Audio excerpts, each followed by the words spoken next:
हाँ तो जय हिंद दोस्तों, एक बार फिर से भरत सर का कोचिंग में आपका तहे दिल से स्वागत है। पता है स्वागत किसके लिए किया जा रहा है? आपका स्वागत किसके लिए करेंगे पता है? 10वीं के एग्जाम के लिए करेंगे। भरत सर के द्वारा 505 ऑब्जेक्टिव साइंस रामबाण साबित होगा जी, अगर वीडियो को पूरा आपने देखा तो। साइंस का सीरीज है। अब देखिए सुनिएगा ध्यान से थोड़ा कि जो लड़का 24-25 में पार्टिसिपेट करेगा 10th का एग्जाम में, उनके लिए वीडियो बहुत ही इंपॉर्टेंट है। वीडियो को एकदम स्टार्ट करते हैं नो बकवास के सीरीज में। सीधी बात, नो बकवास। पहला प्रश्न पे आते हैं गुरु। पहला प्रश्न क्या है, ध्यान देखिए। फिजिक्स से क्वेश्चन है। फिजिक्स से रिफ्लेक्शन ऑफ लाइट से क्वेश्चन है कि प्रकाश के परिवर्तन के कितने नियम होते हैं। तो जी प्रकाश के परिवर्तन के 2 नियम होते हैं। कितने नियम होते हैं? 2 नियम। जब प्रकाश की किरण कोई चिकनी सतह पर टकराती है, जब प्रकाश की किरण जब कोई चिकनी सतह पर टकराती है और टकराने के बाद लौट जाती है, तो आने वाली आपतित किरण और जाने वाली परिवर्तित किरण दोनों आपस में बराबर होता है।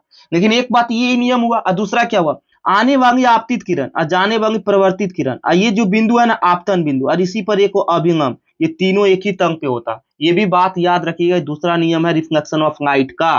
तो अगला प्रश्न पे जाते हैं जनाब। सीधे बात, नो बकवास के सीरीज में आप अगर बने रहे तो आपके लिए रामबाण होगा। वायु में गमन करती प्रकाश की किरण जंग में तिरछी प्रवेश करती है। अजी सुनिए ध्यान से अब मेरी बात को। एक है वायु में जा रहा प्रकाश आपका, वायु से किधर जा रहे हैं आप जा रहे हैं वाटर में। तो एक बताइए वायु कौन सा माध्यम है पता है? विरंग माध्यम है। और जबकि ये जो वाटर यानी जंग है, ये कौन माध्यम है? सघन माध्यम है। तो जब भी आप विरंग माध्यम से सघन माध्यम में प्रवेश करेंगे तो अभिगम की ओर झुकेगी, और यही अगर सघन माध्यम से विरंग माध्यम में जाएंगे तो अभिगम से दूर हटेगी। जब सघन से विरंग जाएंगे तो दूर हटेगी अभिगम से, और जब विरंग से सघन जाएंगे तो क्या होगा? अभिगम की ओर मुड़ेगी। तो पहला आंसर इसका ये हो गया। अगला प्रश्न पे आते हैं गुरु। अगला प्रश्न क्या है गुरु जी, आप देखिएगा ध्यान से, आप वीडियो में बने रहिएगा। निम्नलिखित में किस लेंस को अपसारी लेंस कहते हैं? देखिए इसका answer B for Bharat sir होगा। और भरत सर में क्या होगा? अपतंग लेंस। अभिसारी लेंस, अभिसारी और अपसारी में अंतर है गुरु। अपसारी बोलेगा तो अपतंग लेंस, यही कहेगा कि अभिसारी लेंस किसे कहा जाता है? तो कहिएगा उत्तंग लेंस, क्योंकि उत्तंग लेंस में सभी किरणें आकर मिलता है तो अभिसारी, और जब फैलेगा तो अपसारी। तो डन हो गया। अब अगला प्रश्न पे आते हैं एकदम। अगला प्रश्न देखिए लाजवाब है आपके लिए, और क्या है देखिएगा ध्यान से। अगला प्रश्न है गुरु कि किसी भी बीम का वास्तविक और समान साइज प्रतिबिंब प्राप्त करने के लिए उत्तम लेंस के समान कहां रखनी चाहिए? अगर उत्तम लेंस में अगर समान साइज चाहिए तो फोकस दूरी को दुगनी कीजिए, एकदम फोकस दूरी को दुगनी कीजिए एकदम। तो option number B for Bharat sir हो गया। अगला प्रश्न आते हैं। अगला प्रश्न क्या है गुरु देखिएगा। देखिए अगला प्रश्न क्या है आपका, ह्यूमन आई से है। मानव नेत्र के जिस भाग पर किसी वस्तु का प्रतिबिंब बनता है उसे क्या कहते हैं? देखिए मानव का नेत्र है ना, प्रतिबिंब यानी कि बीम जो बनता है दृष्टिपटल पे बनता है। कहां पे बनता है? दृष्टिपटल। एक इसका एक और नाम है गुरु जिसका नाम है रेटिना। क्या नाम है? रेटिना। तुमसे एक भी प्रश्न और पूछेगा, रेटिना पर बना प्रतिबिंब कैसा होता है?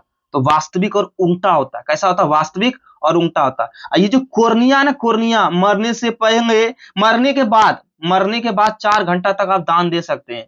परितारिका, पुतली, ये सब आंख कब आ गए आपको नेक्स्ट पार्ट में पढ़ाएंगे। अभी ऑब्जेक्टिव का इसमें ज्यादा डिटेल में चर्चा नहीं करेंगे। तो आइए आइए आइए ले जाइए भरत सर का क्वेश्चन। किसी भी माध्यम में अपवर्तनांक यानी म्यू का मान क्या होता है? देखिए म्यू ने अपवर्तनांक साइन आई बटे साइन आर होता है। इसका फॉर्मूला साइन आई बटे क्या होता है? Sine R. लेकिन एक प्रश्न पूछेगा बिहार बोर्डवा में, क्या पूछेगा पता है? हीरा का अपवर्तनांक कितना है? तो हीरा का अपवर्तनांक 2.4 है। कितना है जी? 2.4 है। तो ये अपवर्तनांक को याद कीजिएगा। चलिए नेक्स्ट प्रश्न गुवाहाटीना का भाव से बिक रहा है भैया भरत सर का क्वेश्चन। किसी भी लेंस का, देखिए अब लेंस से रिलेटेड आया है गुरु, तो लेंस से क्या? किसी भी लेंस के आवर्धन का एसआई मात्रक क्या? देखिए आवर्धन का एसआई मात्रक नहीं होता जी, आवर्धन का एसआई नहीं होता। डी फॉर डॉग यानी डी आंसर हो जाएगा। आवर्धन का एसआई मात्रक नहीं होता। कुछ पॉइंट को ले जाइए हमारे द्वारा। देखिए पूछे जाएगा क्या पता, लेंस से रिलेटेड पूछेगा तो लेंस की क्षमता का एसआई मात्रक क्या है? तो लेंस की क्षमता का एसआई मात्रक होता है डायोप्टर। क्या होता है? डायोप्टर, जिसको डी से संकेत करते हैं। समझ गए ना? आपसे एक और चीज पूछेगा कि बताइए लेंस का सूत्र क्या होता है? लेंस का सूत्र होता है 1/f बटे 1/v माइनस 1/u। लेंस का सूत्र होता है यहाँ पे पंगस में होता है, और यही कहेंगे दर्पण का, तो यहाँ पे क्या करेंगे? यहाँ पे पंगस कर देंगे। तो ये भी सूत्र। एक और सूत्र पूछेगा f बराबर r/2, f बराबर r/2। तो ये सब रट के जाइएगा। और पता है क्या क्वेश्चन बनाएगा बताएं आपको? देखिए ये क्वेश्चन बनेगा, थोड़ा सा टाइम दे देते हैं कि f बराबर क्या होता है? r/2। पूछेगा कि फोकस दूरी वर्कता त्रिज्या का क्या होती है, आधा होती है। और इसी को हम ऐसे करके लिख दें r बराबर 2f, तो कहेंगे कि वर्कता त्रिज्या फोकस दूरी की दुगनी होती है। वर्कता त्रिज्या फोकस दूरी की दुगनी होती है, जबकि फोकस वर्कता त्रिज्या की आधी होती है। चलिए चलिए, तारों के शहर में चलते हैं आपको। तारों का टिमटिमाना प्रकाश की किस घटना का उदाहरण? देखिए भैया, ये अपवर्तन है। एक बात बताएं, अगर दुनिया में कोई भी काल्पनिक चीज हो, वो सब अपवर्तन का कारण होगा। किस काल्पनिक चीज, काल्पनिक घटना, वो सब अपवर्तन है। जैसे बता देते हैं, पानी में रखा हुआ सिक्का, पानी में सिक्का रख दीजिएगा ना, मुड़ा हुआ प्रतीत होगा। पेंसिल रख दीजिए, वो भी आपका क्या होगा, मुड़ा हुआ प्रतीत होगा। छड़ी रखिए, मछली पकड़ने जाते होंगे, मछली मछली तो वास्तविक ऊंचाई से ऊपर दिखाई देता सतह से, तो वो भी सब अपवर्तन के कारण होता। काल्पनिक घटना अपवर्तन, समझे ना। अगला प्रश्न पे आइए गुरु, आइए आइए आइए। देखिए अब अगला प्रश्न क्या है सर, किसी भी चालक का प्रतिरोध निम्नलिखित में किस बात पर निर्भर करता है? मैया ग मैया, बिहार बोर्ड कितना बार पूछा होगा ये क्वेश्चन, आप गिनती तक भूल गए हम लोग। देखिए सिंपल बात है, सीधी बात, नो बकवास। देखिए एक सूत्र होता है जी, आर बराबर रो एंग बाय ए होता है। अब क्या होता है, आर प्रतिरोध होता है, रो जो होता है ना प्रतिरोधकता होता है, एंग लंबाई ये होता है एरिया। तो जो ये प्रतिरोधन किन किन बातों पर निर्भर करेगा? प्रतिरोधकता पर करेगा, जी सर। लंबाई पर करेगा, जी सर। और वृत्त का क्षेत्रफल क्या बोलते हैं, क्षेत्रफल पर निर्भर करेगा, सब पर करेगा। आप किस पर करवाना चाहते हैं बताइए ना। चालक की लंबाई पर करेगा, हाँ कहा। चालक के अनुप्रस्थ काट के क्षेत्रफल पर करेगा, हाँ करेगा। चालक के पदार्थ की प्रकृति पर करेगा, हाँ करेगा। चंगी। अगला प्रश्न पे आते हैं। अगला प्रश्न क्या है जी, निम्नलिखित में विद्युत शक्ति का एसआई मात्रक क्या? विद्युत शक्ति यानी पावर, पावर है। पावर का शक्ति का एसआई मात्रक वाट है। बताइए आप, शक्ति बराबर सूत्र क्या होता है? ए भैया ऋषि, शक्ति बराबर होता है कार्य बटे समय, कार्य बटे समय। यानी हम कह सकते हैं गुरु, P बराबर डब्ल्यू बटे टी। और डब्ल्यू का मतलब होता है, डब्ल्यू यानी कार्य, कार्य का एसआई मात्रक होता है जूल। और टी यानी सेकेंड, सेकेंड होता है। तो जूल प्रति सेकेंड भी एक एसआई मात्रक होता है इसका, जूल प्रति सेकेंड। अच्छा, एम्पियर किसका एसआई मात्रक है? तनी हमको बताइएगा, एम्पियर किसका एसआई मात्रक है? कमेंट कीजिए फटाक से, एम्पियर किसका मात्रक है? तो एम्पियर विद्युत धारा का एसआई मात्रक है। किसका एसआई मात्रक है? विद्युत धारा। अच्छा, ओम किसका है? ओम प्रतिरोध का है। ओम नमः शिवाय, ओम किसका? प्रतिरोध का है। चलिए नेक्स्ट प्रश्न, आइए गुरु, आइए आइए आइए आइए। 11 नंबर प्रश्न क्या कहता है, विद्युत परिपथ में विद्युत धारा को मापने की किस युक्ति का प्रयोग करते हैं? तो विद्युत परिपथ में विद्युत धारा को मापने के लिए अमीटर का प्रयोग करते हैं। ऐसे अगर ऑप्शन नंबर सी ना होता तो ऑप्शन नंबर ए भी हो जाता कि मीटर भी नापता है। अब वोल्ट मीटर विभव को मापता है, विभव विभवांतर जो होता है ना उसको वोल्ट मीटर से मापा जाता है। अगला प्रश्न आइए, 12 नंबर क्वेश्चन क्या होती है, होता है सॉरी। फ्यूज के तार के निम्नलिखित में कौन सा कथन है? फ्यूज वह जानबे करते हैं, घरा में होगा। तो सबसे पहली बात तो एक बात हमको समझिए, फ्यूज जो होता है ना वो शीशा और टीना का बना होता है। फ्यूज किसका बना होता है बताइए? तो ये फ्यूज शीशा और टीना का बना होता है। शीशा और किसका बना होता है? टीना का। अब दूसरा प्रश्न, अब क्वेश्चन के आंसर पर आते हैं। फ्यूज के बारे में क्या कहते हैं, सुनिए ध्यान से। फ्यूज के बारे में कहा जाता है कि पहला ऑप्शन सत्य चुनना, हमको क्या चुनना? सत्य। प्रतिरोध और गलनांक दोनों अधिक होगा। अच्छा, प्रतिरोध और गलनांक अधिक होगा। आपको लगता है कि प्रतिरोध गलनांक अधिक होगा? नहीं, गलत है। प्रतिरोध कम होगा, गलनांक अधिक होगा, ये भी नहीं होगा। गलनांक अधिक हो जाएगा तो भैया फिर गंगेगा कहां से? वो नहीं गंगेगा। चलिए अगला ऑप्शन में देखते हैं क्या होता है। देखिए आंसर आपका, हाँ 3 नंबर ऑप्शन सही है। प्रतिरोध अधिक होगा और गलनांक कम होगा। अगर प्रतिरोध ज्यादा होगा तब वो गंगेगा कम, तो फ्यूज का यही काम है। चलिए अगला प्रश्न सुनिए ध्यान से, 13 नंबर, 13 निम्नलिखित में कौन चुंबकीय पदार्थ नहीं है? तो सबसे पहले लोहा चुंबकीय पदार्थ है, निकिंग भी चुंबकीय पदार्थ है, कोबांग। पीतंग चुंबकीय पदार्थ है, इसमें तांबा रहता है। क्या रहता है भैया? तांबा। कॉपर और पीतंग पिताजी, तांबा और जस्ता का मिश्रण होता है। किसका मिश्रण होता है? जस्ता का मिश्रण, ये भी याद रखिएगा सर। चलिए अगला प्रश्न, आइए आइए आइए ले जाइए। कहता अगला प्रश्न में क्या, सुनिएगा ध्यान से। किसी भी विद्युत धारावाही सीधी लंबी परिनालिका के भीतर चुंबकीय क्षेत्र का मान क्या होता है? देखिए धारावाही सीधी लंबी परिनालिका, अब परिनालिका के भीतर कहीं भी अगर पूछा जाए ना कि भैया कि कहां पे ज्यादा मान होता है, तो कहीं ज्यादा नहीं मान होगा, सब जगह एक ही समान होगा। सब जगह कैसा होगा? एक समान होगा। सब कैसा होगा? एक ही समान होगा। परिनालिका के अंदर सब जगह विद्युत धारा एक ही जैसा होगा। चलिए अगला प्रश्न सुनिए ध्यान से।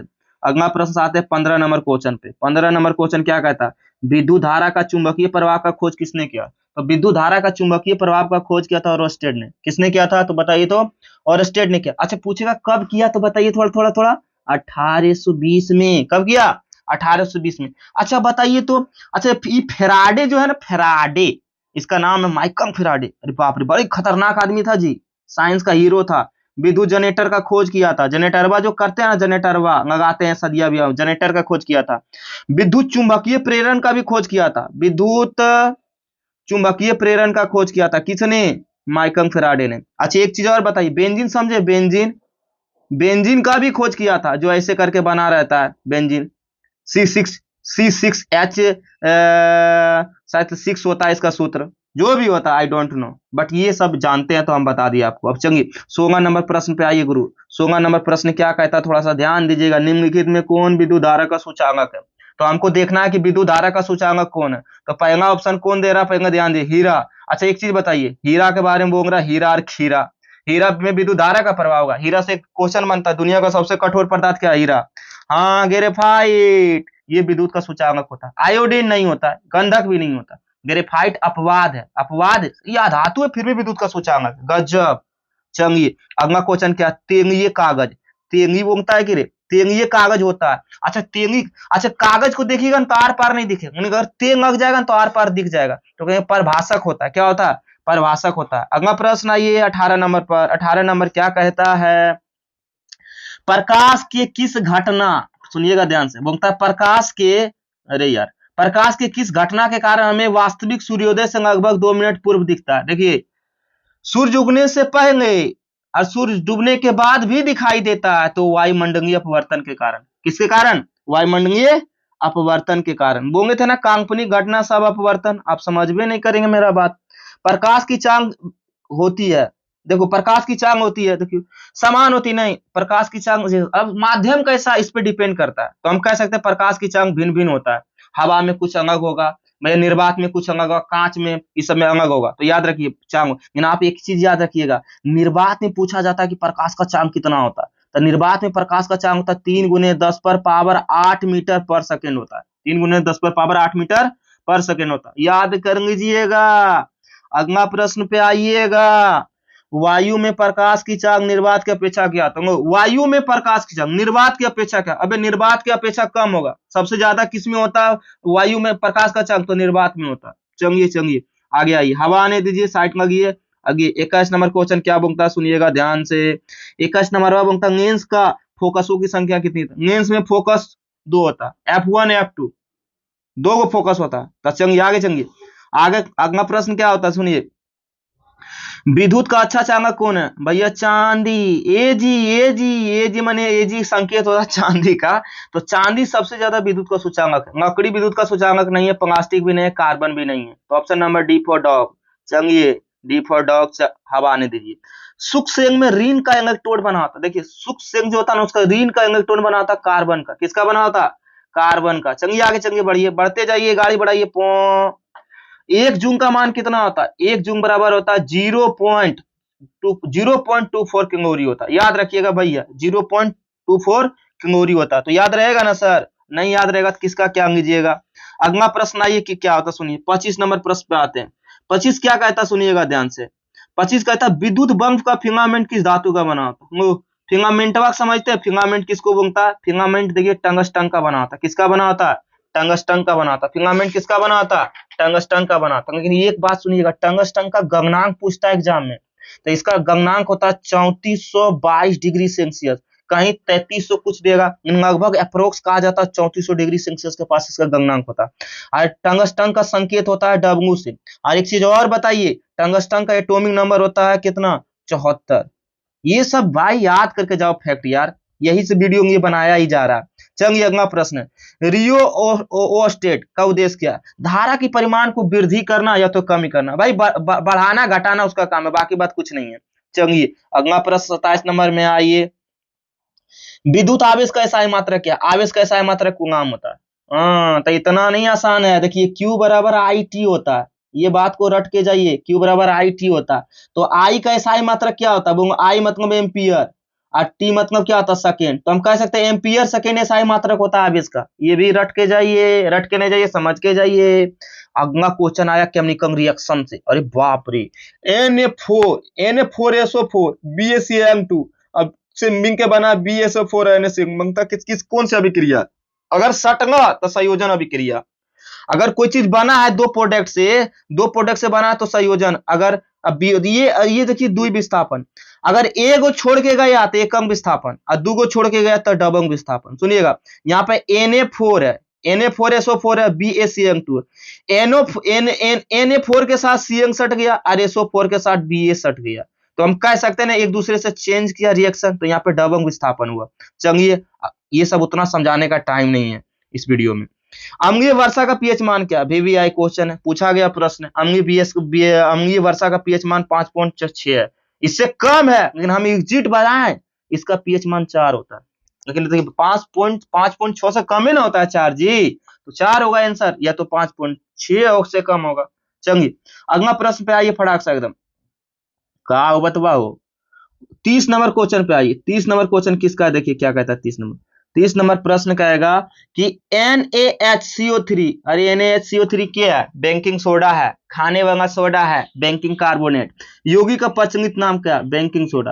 तो बेकिंग सोडा का सूत्र होता है NaHCO3। अच्छा, धोवन सोडा पकड़ के धोई देबो तो Na2CO3, कितना बाल्टी से धोएंगे बोंगे, कितना बाल्टी से धोएंगे, 10H2O। तो याद रखेंगे Na2CO3 10H2, तो ये याद रखिएगा। और सूत्र सुनिए ध्यान से, रट के जाइए एकदम। विरंजक चूर्ण का सूत्र क्या होता है, तो विरंजक चूर्ण का सूत्र होता है CaCO2। अच्छा बताइए सोडियम कार्बोनेट का क्या होता है, Na2CO3। तो ये सब रट के जाइएगा सर। अगला प्रश्न पे आइए, आइए आइए। हाँ, अपच, खाया पिया छोड़ दिया, अपच का उपचार करने के लिए किस प्रकार कसौटी का प्रयोग करते हैं। आपका क्या बोलते हैं, खाना खाया नहीं, खाए जासर मछली, तो एंटासिड आपको लेना पड़ेगा परमो डॉक्टर से। क्यों, क्योंकि भैया ये गैस बनाता है। तो एंटासिड क्या होता है पहले ये समझिए, एंटासिड होता है उपचार किया जाता है गैसों के लिए। इसमें दिया एंटोबायोटिक, एंटोबायोटिक क्या करता है पता है, बैक्टीरिया से होने वाले रोग को मारता है। ये सब पढ़ लीजिए सर, डॉक्टरियो में काम आएगा। बैक्टीरिया से होने वाला रोग को मारता है। एनांगेजिस क्या होता है, एनांगेजिस क्या होता है पता है, एनांगेजिस क्या होता है, एक पेन किलर दवा है। ये क्या है, ये पेन किलर है, दर्द का दवा है, माथा दर्द, सर दर्द, बुखार सभी सब खत्म कर देगा। और एंटीसेप्टिक क्या होता है बताएं, संक्रमण को रोकता है। संक्रमण को क्या करता है, फैलने से रोकता है, वायरस जनित रोग को, संक्रमण को रोकता है। तो ये सब दवाई है, लेकिन अपच के लिए एंटासिड का उपयोग करते हैं। या तो आप लोग इनो पीते हैं, इनो पीते हैं ना, चंगी हाई रे इनो। चलिए, चींटी के डंक में अंग छोड़ जाते हैं जिनके कारण जलन और दर्द होगा, होबे करेगा। चींटी काटेगा तो दर्द नहीं होगा, वो तो दर्द होगा ही। तो दर्द जो होगा वो क्या है, वो दर्द का नाम है मिथनोइक अम्ल।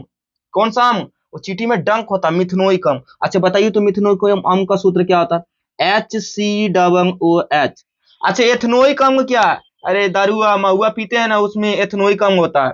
अच्छा, सिट्रिक अम्ल, जितना भी खट्टा पदार्थ है सब में सिट्रिक अम्ल।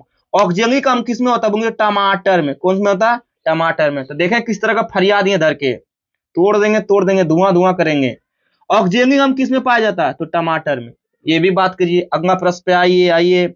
अगला प्रश्न क्या सुनिएगा, CaSO4 हाफ H2O निम्नलिखित में किस यौगिक का रासायनिक सूत्र है। तो देखिए ध्यान से, ये जो सूत्रवा है ना भैया, CaSO4 यानी कि कैल्शियम सल्फेट हाफ H2O, ये प्लास्टर ऑफ पेरिस का है, ये प्लास्टर ऑफ पेरिस का सूत्र होता है, CaSO4 हाफ H2O। अच्छा बताइए संगमरमर का सूत्र क्या होता है, CaCO3। अच्छा, ब्लीचिंग पाउडर का कोई बताएगा, ब्लीचिंग पाउडर अभी बताए थे, CaOCl2। अच्छा, जिप्सम का कोई बताओ, जिप्सम का CaSO4 कितना, और इसमें होगा 2H2O। जिप्सम, जिप जोड़ सम, जिप्सम सम यानी कि 2H2O।